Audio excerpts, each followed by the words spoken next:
Greetings aspirants, welcome back to the Daily Current Affairs by CivicCentre IAS, where we will try to discuss various important articles relevant to the UPSC CSE prelims perspective. So displayed are the topics which we are going to discuss today. The first article is that the Defense Research and Development Organization, that is the DRDO, has successfully completed the flight test of guided Pinaka weapon system as part of Provincial Staff Qualitative Requirements Validation Trials. The flight tests have been conducted in 3 phases at different field firing ranges. So, in this context, let's talk about the Pinaka weapon system. See, the Pinaka is a multi-barrel rocket launcher designed by the Armament Research and Development Establishment, which is a division of the Defense Research and Development Organization, that is the DRDO. Well, it was first deployed during the Kargil War, and the Pinaka system proved its effectiveness by successfully neutralizing the enemy positions in the mountains, therefore marking its importance in the modern warfare. So, what makes the Pinaka such a formidable weapon?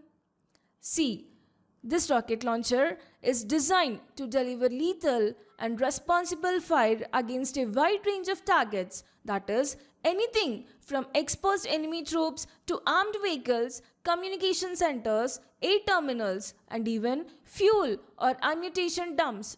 See here, the Pinaka system consists of several key components that work in harmony to deliver high-impact strikes. This include the multi-tube launcher vehicle, a replenishment cum loader vehicle, a replenishment vehicle, and a command post vehicle. Know that, see, the rocket launcher itself is equipped with 2 pods, each containing 6 rockets. With this setup, the Pinaka can utilize an area of 700 by 500 meters in just 48 seconds. That's how rapidly the system can overwhelm its targets. So, to ensure the stability during firing, the system is equipped with hydraulically actuated outriggers. This provides a solid base during the launch, allowing the system to deliver its firepower without compromising on accuracy. Well, with a range of 60 to 75 kilometers, the Pinaka can engage targets at a significant distance, giving it a strategic advantage in the combat. And what's more is that this entire system is mounted on a Tatra truck, providing it with excellent mobility across the various terrains. To information, know that Armenia became the first export customer for the indigenously developed Pinaka, with interest expressed by certain countries for the system. Further, the Indian Army has 4 Pinaka regiments in service and 6 more are in the order. Lastly, the Pinaka Mk1 has a range of 38 kilometers and it can fire a variety of ammunitions. Now, moving to the next article, it is that the Union Ministry of Home Affairs declared Haiwin National Liberation Council, that is the HNLC, which is a Meghalaya-based insurgent group and unlawful association for another 5 years for its involvement in violent incidents and carrying out activities prejudicial to India's sovereignty and integrity. Further, the government of Meghalaya has also recommended for declaration of the HNLC as an unlawful association under the provisions of Unlawful Activities Prevention Act 1967. So in this context, let's talk about the UAPA. See, the Unlawful Activities Prevention Act 1967 is a pivotal piece of legislation in India which is aimed at curbing activities that threaten the nation's sovereignty and integrity. If we see its objective and purpose, well, the UAPA was enacted to provide for the more effective prevention of certain unlawful activities of individuals and associations and for dealing with the terrorist activities. Further know that, see, the Act defines unlawful activity as any action taken by individuals or associations intended to disrupt the sovereignty and territorial integrity of India. Well, additionally, over the years, the UAPA has undergone several amendments to address evolving security challenges. Now let's see the amendments.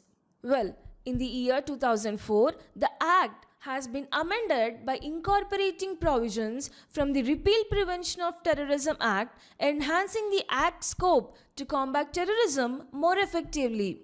Next, in the year 2008, the Act has been amended by introducing striker measures following the Mumbai attacks, including the establishment of special codes for the speedy trials.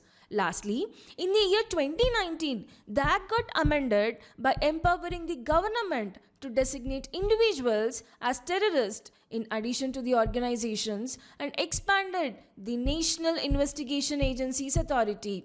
Now, if we see the powers of authorities, see, the UAPA grants significant powers to the authorities like designation of terrorist, that is, the central government can declare individuals or associations as terrorist or terrorist organizations. Further, it also gives powers to authorities to seize properties believed to be connected with terrorism subject to prior approval from the designated officials. Finally, the Act follows for the detention of individuals suspected of involvement in unlawful activities with specific provisions regarding the duration and the judicial oversight. The next article is that India's stock market has taken a hit, plummeting 10% due to a combination of domestic and global factors in the last 7 weeks. Further, the foreign investors are pulling out of the Indian market by withdrawing over rupees 1.40 lakh crore since October this year. Well, in this context, let's talk about foreign portfolio investment. See, what is a foreign portfolio investment? Know that the FPI or the foreign portfolio investment refers to the purchase and holding of a wide array of foreign financial assets by the investors seeking to invest in a country outside their own. Some of the examples of FPIs include stocks, bonds, mutual funds, exchange traded funds, American depository receipts, and global depository receipts.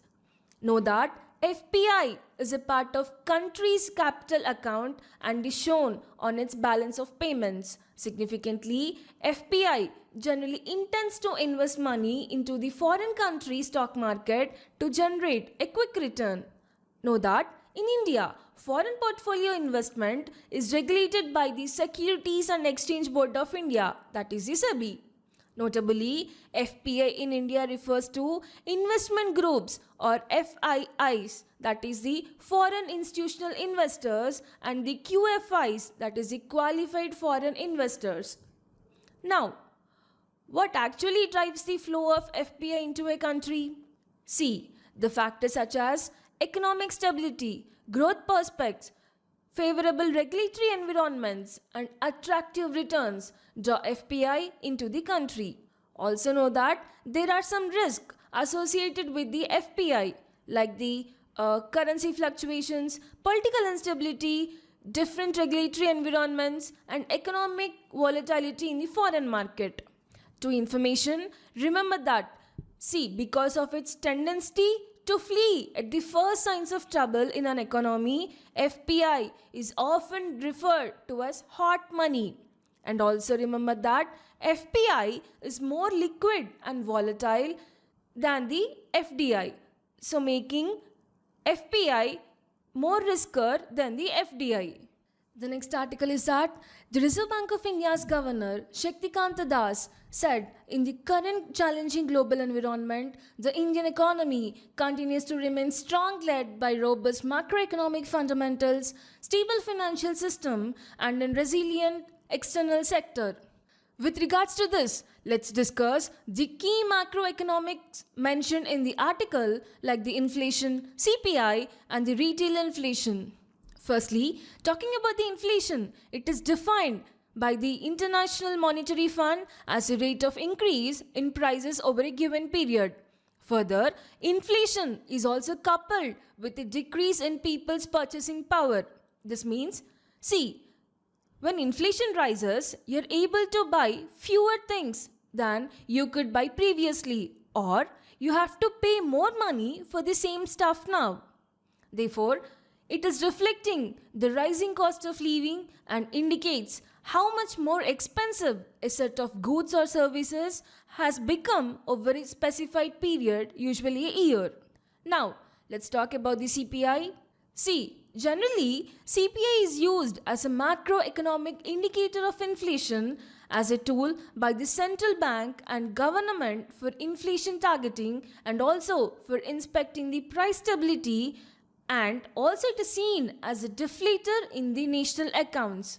Remember that it is released by the National Statistical Office, and in the year 2014, the Reserve Bank of India had adopted the CPI as its key measure of the inflation. But what exactly does this CPI tells? Firstly, CPI helps in understanding the real value of salaries, wages and pensions, and also the purchasing power of nation's currency and the regulating rates. Secondly, it is one of the most important statistics to ascertain the economic health and is generally based on the weighted average of the prices of commodities. And it basically gives an idea of the cost of standard of living. See, simply put, the CPI specifically identifies period of deflation or inflation for the consumers in their day-to-day living expenses. For suppose, if there is an inflation, the CPI will rise over a period of time. But if there is deflation, the CPI drops. Now, in the same context, let's talk about the retail inflation. See here, the retail inflation is also known as Consumer Price Index inflation, and it tracks the change in retail prices of goods and services which households purchase for their daily consumption. The next article is that the Prime Minister Narendra Modi to visit Jamai in Bihar on 15th of November to commemorate the Janjati Gaurav Divas, which marks the commencement of 150th birth anniversary year celebration of Bhagwan Birsa Munda. So, in this context, let's discuss briefly about an incredible figure in India's freedom struggle who is a man whose leadership and sacrifice inspired a whole generation of tribal communities in India. He is none other than the Birsa Munda. Firstly, talking about him, know that he was born on November 15, 1875 in the Chota Nagpur Plateau, who was a folk hero and a tribal freedom fighter who fought bravely against the British colonial rule. Hailing from the Munda tribe, his contributions were pivotal in the tribal regions of what is now Jharkhand and Bihar, where he railed the tribal communities to rise against the oppressive British policies. Birsa Munda's fight wasn't just for the independence, it was also a battle for the rights and dignity of tribal people who were being forced into poverty and bonded labor due to the British land-grabbing policies. Now, if we look at the key contributions of Birsa Munda, one of the Birsa's most notable contributions was the formation of Munda Rebellion, also known as Ulgulan or the Tamar Revolt in the late 19th century. This uprising was a direct response to the harsh and oppressive policies of the British administration. These policies, particularly the forest laws, severely restricted tribal access to their traditional lands, pushing the tribal people into extreme poverty. Under the Birsa's leadership, the Munda Rebellion became a major movement against the British colonial government as it united various tribal communities to fight back. Birsa's guerrilla warfare tactics and strong leadership earned him the title of Bhagwan or Birsa Bhagwan, meaning God Birsa among his followers. His courage and determination were unmatched, making him a legendary figure in the fight against the colonial oppression. Now, if we see the impact of Birsa Munda's struggle, see, Birsa Munda's struggle didn't just end with the rebellion. His efforts also led to the passing of the Chota Nagpur Tenancy Act in the year 1908, which was a huge victory for the tribal people. The act made it illegal for non-tribals to take away land from the tribal communities, thus protecting their land rights and ensuring their livelihood. Apart from his activism, Birsa Munda also played a crucial religious and cultural role. He founded a new faith called Birsa, which combined animism with indigenous beliefs and promoted the worship of a single god. This faith was not only a spiritual movement but also a challenge to missionary conversions that were trying to erode tribal culture and traditions. Therefore, he became the leader and was given the nickname Dharti Abba, or the father of earth. Further, if we see the Birsa Munda's legacy, he became a symbol of resistance and cultural preservation, and his influence is still felt today. His contributions helped lay foundation for the creation of Jharkhand as a separate state in the year 2000. In fact, Birsa Munda's birth anniversary, that is today on November 15th, was declared as Janjatiya Gaurav Divas, or the Tribal Pride Day, by the central government in the year 2021 in recognition of his enduring legacy. The next article is that the Union Home Ministry reimposed the Armed Forces Special Powers Act, that is the AFSPA, in Manipur, declaring 6 police station limits in 5 districts, that is the disturbed areas, in the wake of ethnic violence in the state. In this context, let's talk about the AFSPA. First, what is the AFSPA? First, let's see its background. So, long back, the British colonial government on 15th of August 1942 promulgated the Armed Forces Special Power Ordinance to suppress the Quit India movement. And this was the foundation for the 4 ordinances, including one for the Assam disturbed areas invoked in the year 1947 to deal with partition-induced internal security challenges. So, the Armed Forces Special Powers Bill was passed by both the Houses of Parliament, and it was approved by President in the year 1958, and from then it is known as Armed Forces Special Powers Act, that is the AFSPA 1958. Further, the act came into force in the context of increasing violence in northeastern states decades ago, which the state governments found difficult to control. Additionally, the AFSPA gives unbridled power to the armed forces and the Central Armed Police Forces deployed in the disturbed areas as specified under the Act to kill anyone acting in contravention of law and arrest and search any premises without a warrant, and ensures protection from prosecution and legal suits without the central government sanction. Remember here that the state and union government can issue notifications regarding the AFSPA. Further, the Ministry of Home Affairs issues periodic disturbed area notifications for the states of Arunachal Pradesh and the Nagaland. But what are the disturbed areas described under AFSPA? Well, a disturbed area is one that is declared by notification under the Section 3 of the AFSPA, and it can be invoked in places where the use of armed forces in aid of civil power is necessary.